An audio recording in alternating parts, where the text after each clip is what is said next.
വിദ്യാലയങ്ങളിൽ മികച്ച പഠന നിലവാരം ഉറപ്പാക്കുന്നതിനുള്ള നടപടികളെല്ലാം സർക്കാർ സ്വീകരിക്കുമെന്ന് മന്ത്രി K N. Balagopal Puthur government higher secondary സ്കൂളിൽ നിർമ്മിക്കുന്ന ബഹുനില കെട്ടിടത്തിന്റെ ശിലാസ്ഥാപനം നിർവഹിക്കുകയായിരുന്നു മന്ത്രി.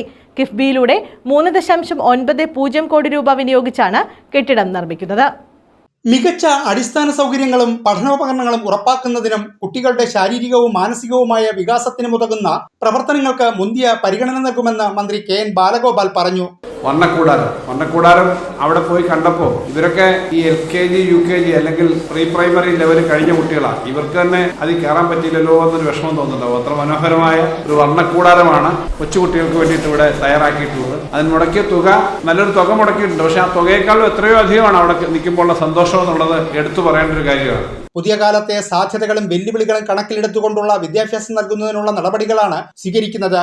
പുത്തൂർ ഗവൺമെന്റ് ഹയർ സെക്കൻഡറി സ്കൂളിൽ കിഫ്ബിയിലൂടെ 3.90 കോടി രൂപ ചെലവഴിച്ച് നിർമ്മിക്കുന്ന ബഹുനില കെട്ടിടത്തിന്റെ ശിലാസ്ഥാപനം നിർവഹിച്ച് സംസാരിക്കുകയായിരുന്നു മന്ത്രി കെ.എൻ. ബാലഗോപാൽ. SSK ഫണ്ടിൽ നിന്ന് 10 ലക്ഷം രൂപ ചെലവഴിച്ച് നിർമ്മിച്ച വർണ്ണക്കൂടാരം എന്ന കുട്ടികളുടെ പാർക്കിന്റെ ഉദ്ഘാടനവും മന്ത്രി കെ.എൻ. ബാലഗോപാൽ നിർവഹിച്ചു. PTA പ്രസിഡന്റ് ബിജു പൂവക്കര അധ്യക്ഷനായിരുന്നു. തദ്ദേശ ഭരണ സ്ഥാപന പ്രതിനിധികളും അധ്യാപകരും പങ്കെടുത്തു.